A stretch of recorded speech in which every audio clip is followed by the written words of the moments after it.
The climate is an important issue. The environment is an important issue. And it shouldn't be divisive. We should be able to talk about it with data and facts and reason. But for some reason, it's like this whole climate agenda and the climate industrial complex, it's immune from data and science, which this is an issue that should be so firmly rooted in data and science.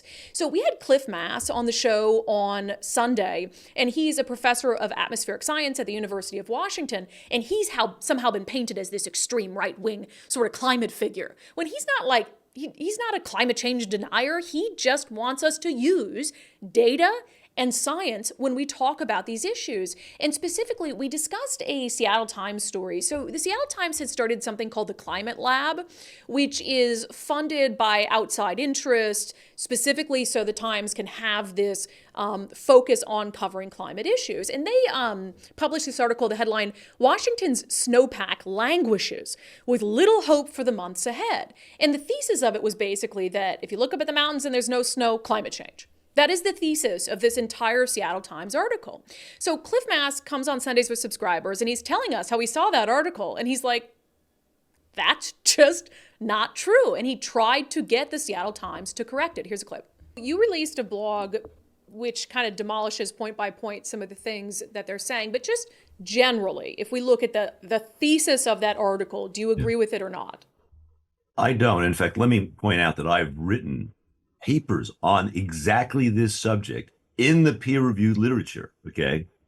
So I know what I'm talking about this particular subject. And one thing is clear, and that is there's been extremely little change in the snowpack during the last 30, 40 years. I can prove this with data. And this is exactly the period where global warming has been supposedly the strongest, right, during the last several decades. So it doesn't work. The numbers don't match these claims that's what's happening is due to climate change. Now, we all did expect this to be a bad snowpack year. Why? Because it's a strong El Nino year. This is one of the strongest El Nino years during the past 50 years. El Nino years tend to produce less snowpack in the Cascades. There's a deep literature on this. And the fact that that wasn't stressed in this article shows, profound bias. You think that shows bias or incompetence? I mean, is it just a lack of understanding the issue, or do you believe it is bias driven? I think it's bias driven, but it could, some incompetence could be spread in there too, if you'd like. But I think this is a bias, and particularly I can tell you that because I've left comments on the Seattle Times comment page saying this is why it's wrong. There's no response. Then I sent a message directly to the person who wrote the article, and I said this is wrong. This is why it's wrong. And they came back saying, that I'm wrong, right? I gave them the information. So anyway. Yeah, your blog was very point for point. So you shared the information, the data, the graphs about snowpack, et cetera, talking about El Nino. And so have they, since you put this out and the information in very black and white, have they taken any of that information or otherwise corrected their article to reflect any of that information? Absolutely not. And they're completely uninterested in talking about the facts. Yeah. I say, these are the facts. What you said is wrong. This is exactly why it's wrong. What do you have to say? They don't say anything. Yeah. So even when presented with the scientific facts that are in the peer-reviewed literature, they won't even think about it. What happened to investigative journalism, right? They're trying to get the facts right. It's not there. This is pure and simple advocacy work. That's all it is, really. Yeah, and that full conversation with Cliff Mass is up right now for subscribers, undividedpod.com. You can support the show for $5 a month. We always have these great, in-depth, interesting interviews on the show on Sundays. And Cliff Mass is right. And I think hearing from him, there's no dripping ideology there. This is someone whose whole career has been about studying these issues. He cares about these issues. We even talk about, what we need to do to prevent down the road, the snowpack from suffering if there are climate-related issues.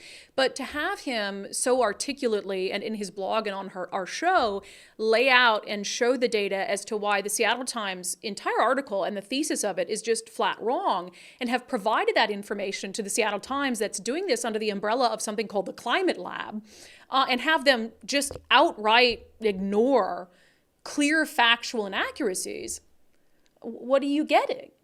How are we supposed to have reasonable fact-based conversations about climate issues when the newspaper of record doesn't care if they're fact-based? When they won't listen to an expert professor on this issue who's giving them the data they need to get the story right? Where do we go from there? And we wonder why Jay Inslee is so willing to lie with these about the Climate Commitment Act. We wonder why Senator Marco Lias, Senator Emily Randall, Senator Manka Dhingra are so willing to lie with these about what would happen if we repealed the CCA. Because they know they've got the Seattle Times over there who has a climate section, and they don't care about getting it right.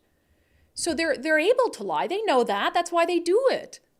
So it was an interesting interview. God bless Cliff Mass for hanging in there and continuing to push back against this ridiculousness. It is not too much to ask for news articles and news agencies to get things right, whether it's on the climate or anything else.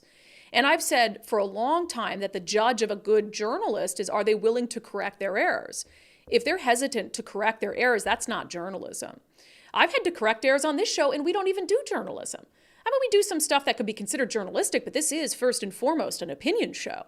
But if I base my opinion off of something that I got factually wrong, we've corrected it in the past. It's because if people can't trust you, then what good are you in the media sphere?